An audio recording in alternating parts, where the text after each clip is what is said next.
السلام علیکم دوستو دوستو ابھی کل یہ خبر دی گئی تھی، ابھی لوگ بھی اس پہ کیے گئے ہیں کہ فورن فنڈنگ کا فیصلہ جو ہے وہ اسٹیبلشمنٹ میں 8 سال سے نہیں ہونے دیا، اور اب الیکشن کمیشن کیونکہ آزاد ہے اس تسلط سے، اس مافیا سے جو یہ سب نہیں ہونے دیتا تھا، تو اب انصاف ہوتا ہوا نظر آ رہا ہے۔ ایک اور اپڈیٹ یہ ہے کہ نیب کا مریم نواز اور کیپٹن صفدر کی بریت کو چیلنج نہ کرنے کا فیصلہ۔ اب یہ دیکھیں کہ کل تک وہ نیب جس کو کوئی اور کام ہی نہیں تھا، اور وہ مریم نواز، کیپٹن صفدر، شہباز شریف، حمزہ شہباز، بس انہی کو پکڑنے کے لیے لگتا تھا کہ یہ جو نیب کا ادارہ ہے یہ صرف اپوزیشن کے لیے بنایا گیا ہے۔ اور وہ بشیر میمن صاحب والی سٹوری تو خیر آپ لوگوں کو یاد ہے کہ کیسے بشیر میمن کو بلا بلا کر کہا جاتا تھا کہ جناب آپ نے خواجہ آصف کو پکڑنا ہے، آپ نے احسن اقبال کو پکڑنا ہے، آپ نے سعد رفیق کو پکڑنا ہے، اور خاص طور پر مریم بی بی کو پکڑنا ہے۔ اور وہ جملے آپ لوگوں کو یاد ہے بشیر میمن کے کہ یہ ظلم ہے، زیادتی ہے، میں نہیں کروں گا۔ تو اب کیونکہ وہ سردے کہتے ہیں نا پنجابی جو سردے سائیں نہیں رہے، تو اب سردے سائیں نہیں رہے تو ظاہر ہے نیب بھی اپنی اس ڈگر سے ہٹا ہے۔ نیب کون سی کوئی مشین ہے کہ سوئچ آن کر کے چھوڑ دیا تو اس کو کچھ آگے نظر نہیں آتا۔ نیب بھی تو ایک پاکستانیوں کی، ایک افسروں کی، بیوروکریٹس کی ایک ٹیم ہے نا۔ آپ ان کو جس طرف دھکیلیں گے انہوں اپنے نوکریاں بچانے کے لیے، اپنی عزتوں کے لیے وہ سب کرنا پڑے گا۔ جو تگڑے ہوں گے وہ آکڑ جائیں گے، اور جو کمزور ہوں گے وہ استعمال ہوں گے۔ لیکن ابھی نیب نے اس چکر سے نکلنے کا اعلان کر دیا ہے۔ نیب نے ایون فیلڈ ریفرنس میں اسلام آباد ہائی کورٹ کے مریم نواز اور کیپٹن ریٹائرڈ صفدر کی بریت کے فیصلے کو چیلنج نہ کرنے کا فیصلہ کیا۔ نیب کے فیصلے سے پراسیکیوشن برانچ کو بھی آگاہ کیا گیا، اور اس حوالے سے نیب کا پراسیکیوشن کا برانچ کا جو خط ہے وہ بھی سامنے آ گیا ہے۔ نیب راولپنڈی کی جانب سے مریم نواز اور کیپٹن صفدر کی بریت کے خلاف اپیلیں جو کہ وہ آگے اس کو کنٹینیو نہیں کریں گے، اور اس کے لیے کوئی اپیلیں دائر نہیں کریں گے، اس کا تحریری طور پر یہ مطلب کہ زبانی کلامی نہیں، کوئی تحریری طور پر سامنے آ گیا۔ اس پر بہت ساری باتیں کی جائیں گی، ظاہر ہے اس پہ اب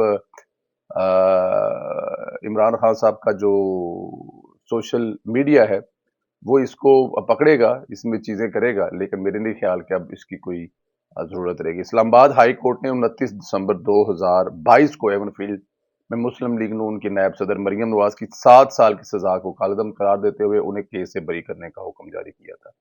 7 سال سزا سنائی گئی تھی، جو اس وقت کے چیف جسٹس جناب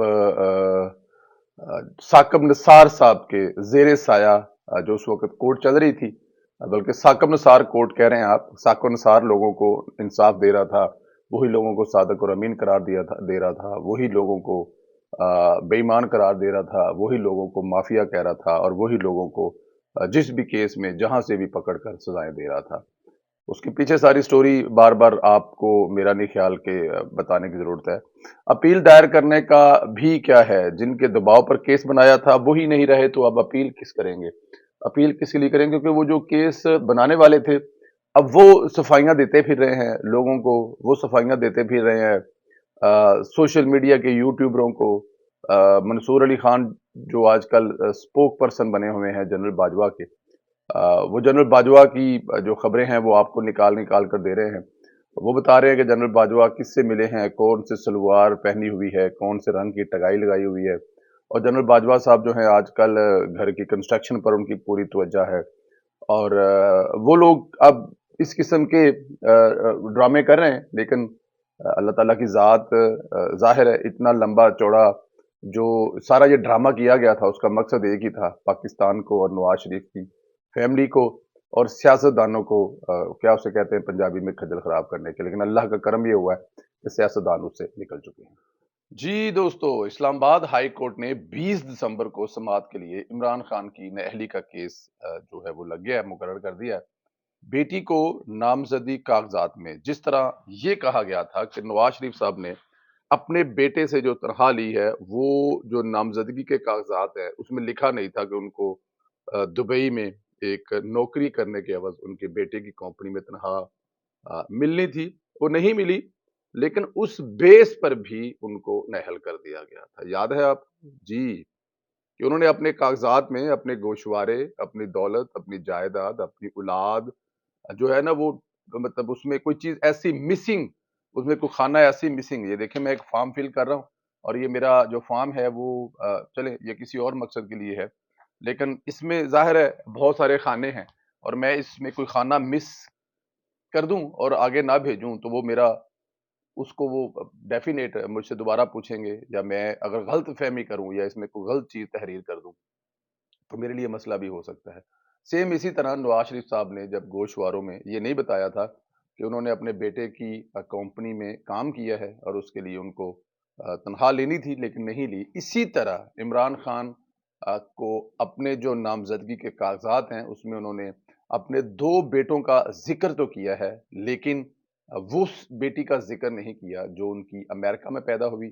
سیتا وائٹ صاحبہ کی بیٹی تھی اور عمران خان صاحب کی بیٹی تھی، جو کہ عمران خان صاحب باہر کی عدالتوں میں مان چکے ہیں. کیلیفورنیا کی عدالت اس کو بہت پہلے ڈی این اے ٹیسٹ کرنے کے بعد عمران خان صاحب کی بیٹی ثابت کر چکی ہوئی ہے اور فیصلہ دے چکی ہے کہ وہ جو ٹیران جس کا نام جس کو اردو میں شیرنی کہتے ہیں، جو کہ عمران خان نے خود نام لکھا ہوا ہے اور کہتے ہیں کہ وہ عمران خان صاحب نے اس سوچ کے تحت یہ بیٹی پیدا کی تھی کہ وہ بیٹا ہوگا اور وہ بڑا ہو کر کرکٹ کھیلے گا، لیکن بدقسمتی سے کہ وہ بیٹی ہوئی. اور اس کے بعد کے سارے مسئلے مسائل ایک طرف ہیں، وہ اس پہ اب دوبارہ نہ کر. لیکن چیف جسٹس عامر فاروق نے عمران خان کو الیکشن کمیشن وفاق کو پری ایڈمیشن نوٹس جاری کر رکھے ہیں، جس میں ان کی 20 دسمبر کو یہ ہیئرنگ ہوگی، جس میں اب عمران خان صاحب کے وکیل یا عمران خان صاحب خود ہوں گے. 2 رستے ہیں عمران خان صاحب کے پاس، ایک تو وہ اکڑ جائیں جو کہ وہ ہمیشہ اکڑ جاتے ہیں. تو اب میرا خیال ان کی بیٹی بھی کوئی 30 سال کی ہوگی ہے تو وہ ڈیفینیٹ اب وہ دوبارہ پھر یہ تماشا لگے گا جو اس سے پہلے کئی بار لگ چکا ہے، لیکن اب عدالت میں تماشا لگے گا. عمران خان اگر مانتے ہیں کہ وہ میری بیٹی ہے تو پھر عمران خان کے لیے پاکستانی سیاست کے رستے بند ہوتے ہیں کہ وہ ایک ناجائز بیٹی کے باپ ہیں، جو کہ اسلام میں ظاہر ہے ان کے لیے کافی مسئلے ہوں گے ایز اے مسلمان ہونے کی حیثیت بغیر نکاح کے بیٹی. اور اگر وہ نہیں مانتے تو شاید پھر ان کے لیے بھی پرابلم ہوگی کیونکہ یہ تصدیق شدہ چیزیں ہیں. جب آپ کا ڈی این اے مل رہا ہے، جب آپ کی مختلف چیزیں میچ کر رہی ہیں، خود آپ کے لکھے ہوئے پیپر، آپ کے سائن کیے ہوئے پیپر، آپ ان کو باہر کی عدالتوں میں مان رہے ہیں جہاں پہ انصاف ہوتا ہے، لیکن کیونکہ پاکستان کی عدالتوں میں انصاف نہیں ہوتا. عمران خان صاحب جو آپ کو نہ ملے وہ انصاف نہیں ہوتا، جو آپ کے مخالفوں کو وہ انصاف ہوتا ہے. تو وہ یہ آنے والے دنوں میں عمران خان صاحب کے لیے ایک بہت بڑا مسئلہ پیدا ہونے والا ہے. اس مقصد کو اب دیکھیں بڑی دیر سے اس پر لوگوں کی نظریں ہیں تو کہاں جا کر رکتی ہے. نواز شریف نے حکومت کو ہدایت کی ہے کہ پٹرول کی قیمتیں 190 روپے کر لے گا. میں اکثر اپنی ملاقات کے حوال بتاتا ہوں تو اس میں بتاتا ہوں کہ نواز شریف صاحب کی جو پوری توجہ، پوری کوشش صرف اور صرف ایک بات پہ ہوتی ہے اور وہ یہ ہے کہ عوام کو ریلیف کیسے دینا ہے. اور وہ سمجھتے یہ ہیں کہ بہت بڑا نظریہ ایک ہی ہے اور وہ ہے عوام کہ اگر بھوک ختم ہو، عوام اگر خوشحال ہوں تو تمام نظریوں پر یہ نظریہ بھاری ہوگا. اور اگر یہ نظریہ کامیاب نہ ہو، عوام مہنگی چیزیں خرید رہے ہوں، مہنگے بل پیڈ کر رہے ہوں، تو کوئی بھی جھوٹا سچا وعدہ جو ہے عوام اس کے پیچھے دوڑے گی. جیسے کہ عمران خان صاحب نے پچھلے 4 مہینے میں قوم کو اپنے پیچھے پیچھے دوڑایا. وجہ ظاہر ہے عمران خان ہی تھے، عمران خان ہی تمام یہ چھوٹے چھوٹے بم لگا کے گئے تھے، آئی ایم ایف سے معاہدے کر کے گئے، پیٹرول مہنگا کر کے گئے اور پتہ نہیں کیا کیا کر گئے تھے. تو اگر نواز شریف صاحب کا ماننا یہ ہے کہ اگر بجلی کے بل کم کر دیے جائیں، پیٹرول کی قیمتیں کم کر دیے جائیں، حالانکہ ان حالات میں یہ بڑا مشکل کام ہے جب آئی ایم ایف آلریڈی آپ سے کہہ رہا ہے کہ پیٹرول کی قیمتیں بڑھائیں، بجلی کی قیمتیں بڑھائیں، لیکن آپ اس کے برعکس نہیں بڑھا رہے اور اس کو مزید سستا کر رہے ہیں، تو اس کا مطلب ہے کہ آئی ایم ایف کو پیسے بھی نہیں دے گا. لیکن کیونکہ اسحاق ڈار صاحب اس وقت پاکستان میں موجود ہیں، 4 محاذوں پر لڑ رہے ہیں وہ، آپ ان کی مصروفیات دیکھ سکتے ہیں، صدر سے مل رہے ہیں، ان کو بھی سمجھا رہے ہیں. ڈالروں کو روکنے کے لیے جو ڈالر جو سمگل ہو رہا ہے اور جو بلیک مارکیٹ ہے اس کو روکنے کے لیے بھی وہ صبح شام کام کر رہے ہیں اور ساتھ میں مہنگائی کو کم کرنے کے لیے کام کر رہی ہیں. شہباز شریف نے اپنی معاشی ٹیم کا ہنگامی اجلاس بلا لیا ہے. اس اجلاس میں پیٹرول کی قیمتیں اور دیگر ریلیف پر بات کی جائے گی، گنجائش نکال لی جائے گی کہ حکومت کہاں تک ریلیف دے سکتی ہے، کیونکہ میاں نواز شریف کی واپسی انہیں اس ریلیف سے وابستہ ہے. میں یہ پہلے بھی بتا چکا ہوں کہ میاں صاحب جب واپس آئیں گے تو ایک بہت بڑا ریلیف جو ہے اس عوام کو ملنے والا ہے. اس پر بہت زیادہ کام جو ہے وہ بھی ہو رہا ہے، اور وہ ہے ریلیف. اگر دیکھا جائے تو عوام کو 300 یونٹ تک بجلی فری دینے کا. اس بات کا میاں صاحب کو اندازہ ہے کہ لوگ اگر اپنا زیور یا اپنا موٹر سائیکل یا اپنی کوئی قیمتی چیز بیچ کر ضروریاتی زندگی کی یہ ضرورتیں پوری کر رہے ہیں، جن میں پیٹرول سے لے کر بجلی سے لے کر، تو یہ ایک بہت بڑا لمحہ فکریہ ہے. اسے کسی بھی طرح سے نہیں چھوڑا جا سکتا. تو آنے والے دنوں میں ریلیف ملنے کے چانس بہت زیادہ ہیں. میاں نواز شریف صاحب کی سوچ کے مطابق شہباز شریف صاحب کی ریلیف ٹیم جو ہے وہ بیٹھ گئی ہے، معاشی ٹیم بیٹھ گئی ہے، اور اس کا کچھ نہ کچھ حل نکالیں گے. اور اس میں وہ لگے ہوئے ہیں. میری کچھ ان سائڈ انفارمیشنز بھی ہیں کہ بہت ساری چیزوں پر کام ہو چکا ہے، اور بہت ساری چیزوں پر کام ابھی جاری ہے. تو جلد انشاءاللہ تعالی عوام کو ریلیف ملے گا. دھماکہ دار خبر یہ ہے کہ جنرل فیض اور جنرل باجوہ صاحب کی ملاقات ہوئی ہے. پہلی دفعہ ریٹائر ہونے کے بعد دونوں ریٹائرڈ آفیسر ملے ہیں. 2 گھنٹے کی ملاقات ہے.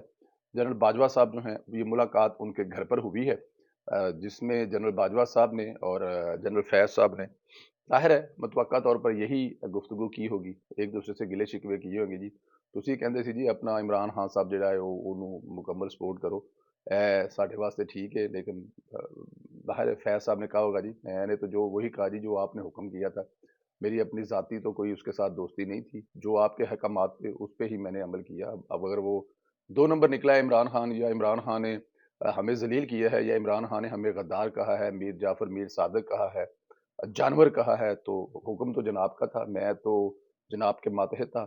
اب پرابلم یہ ہے کہ ابھی ہمیں اس مصیبت سے نکلنا کیسے ہے، جو کہ عمران خان صاحب صبح شام ہمیں جو گالیاں نکال رہے ہیں وہ کافی حد تک کم ہو گئی ہیں. مجھے لگتا ہے کہ عمران خان صاحب کو سمجھایا گیا کہ انسان بن جاؤ. اب وہ پرانے والے چیف نہیں رہے، پرانے والے دور نہیں رہے، اس لیے بہتری اسی میں ہے. تو جب سے نئے چیف آئے ہیں تو کافی حد تک تو ریلیکس ہے، لیکن پھر بھی جنرل باجوہ صاحب جو ہیں اور جنرل فیض صاحب جو ہیں وہ مل کر بیٹھے ہیں. اب دیکھیں آنے والے دنوں میں اس ملاقات کا کیا رزلٹ نکلتا ہے. لیکن جنرل باجوہ صاحب جو ہیں وہ خبروں میں ہیں کہ وہ مل رہے ہیں. کبھی وہ جنرل باجوہ کو اور جنرل فیض حمید کو مل رہے ہیں، اور کبھی وہ سابق چیف جسٹس ثاقب نثار کو مل رہے ہیں. خبروں میں ہیں. 2 سال کا عرصہ باجوہ صاحب کیسے گزاریں گے یہ تو اللہ بہتر جانتا ہے، لیکن وہ ایسی ملاقاتیں کرتے رہیں گے اور عمران خان کو ٹف ٹائم دیتے رہیں گے. اپنا خیال رکھیں. مجھے اجازت دیں. خدا حافظ.